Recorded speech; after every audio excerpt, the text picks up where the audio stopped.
L'armée malienne est suréquipée. Les blindés de dernière génération, les hélicoptères de combat dernière génération, des hélicoptères qui peuvent rester dans bombarder jusqu'à 300 km. Ouais, le Mali a ça. Les avions de chasse, quand ils passent, leur fumée peut atteindre Kaï. Ils sont à Bamako, leur tremblement peut atteindre Tenzawaten. Oui, ils sont à Bamako, leur tremblement fait trembler Sikasso. Les bombardiers, les flottes de navires, les bateaux même là, qui doivent normalement rouler sur l'eau. Ceux du Mali arrivent à rouler sur la terre. Le général Assimi Goïta a équipé le Mali avec des armes même qu'on ne peut même pas s'imaginer. Et c'est avec ça, vous voulez jouer. C'est avec ça, vous voulez aller attaquer le Mali. Allez-y, on va voir. On voit l'évolution, ouais, et le professionnalisme de l'armée malienne, les FAMA. Des vrais garçons, des tchefari, des hommes prêts au combat. Quand ils vont marcher même là, leurs pas et leur coordination montrent qu'ils ont une seule détermination, libérer le Mali.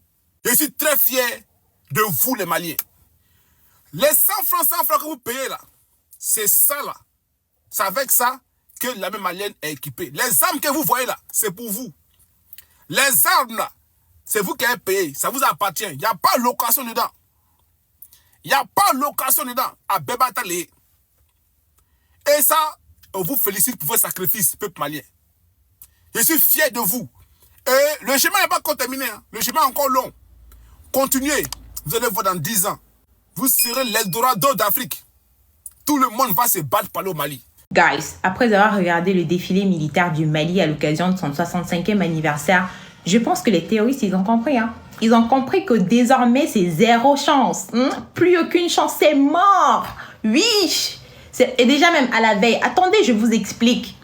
À la veille, il y a eu une sorte de spectacle de drones lumineux. Oui, parce que ce sont des trucs qu'on a l'habitude de voir en Chine ou dans les pays comme ça. Désormais, au Mali aussi, il y en a. Il y en a au Mali aussi. Il y en a. Mon accent africain, là, ça va sortir. Et puis aujourd'hui, est-ce que vous avez vu le matériel militaire, là? Vous avez vu ce matériel militaire? Force terrestre, force aérienne. Hein? C'est ça qu'on appelle démonstration de force. Et puis, le porte-parole du Front de Libération de l'Azawad qui bavardait hier sur le plateau de TV5 Monde. Là, ça y est, t'as compris? Vous avez compris ou pas? Parce que si vous n'avez pas compris, vous pouvez aller sur TV5 Monde, RFI, France 24, même au ciel, même, vous pouvez aller là-bas. Parce que désormais, vous n'aurez plus aucune chance contre les populations maliennes. À bon entendeur. Je vous le dis et je vous le répète encore une fois. Si nous ne sortons pas des enclos dans lesquels les Occidentaux nous ont parqués depuis trop longtemps, si nous ne claquons pas la porte du franc CFA, de la francophonie, de la Cour pénale internationale, de l'OMS, de l'accord de Paris sur le climat, de l'aide publique au développement, si nous ne nous mettons pas ensemble pour développer une vision des intérêts et des politiques communes, non pas à travers l'Union africaine, la CEDEAO et la CEMAC, qui sont des instruments complètement gangrénés au service de l'extérieur, mais à travers de nouvelles institutions, alors les 4 prochaines années-là seront les plus risquées et les plus dangereuses pour nous et signeront le retour de la colonisation violente et durable de l'Afrique. On voit tous comment, avec l'arrivée de Trump à la Maison-Blanche, les Européens n'ont même plus voix au chapitre sur les choses qui se passent chez eux. Mais vous, les dirigeants africains, vous les laissez venir décider ce qui doit se passer chez nous. Vous êtes même comment? Ils sont esclaves comme nous et vous les laissez se comporter en maîtres avec nous. Qu'est-ce qui ne va pas avec vous? Dans le moment géopolitique actuel, l'inaction équivaut au retour à la case prison, soumission, exploitation, colonisation. Dans le moment géopolitique actuel, l'Afrique risque d'être le théâtre de la guerre par procuration que Trump va mener contre la Chine après avoir apaisé les relations États-Unis-Russie.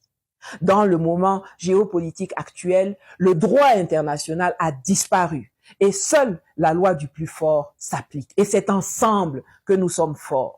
En Afrique, nous avons tout ce qu'il faut, sauf les bonnes personnes aux bonnes positions et la bonne mentalité.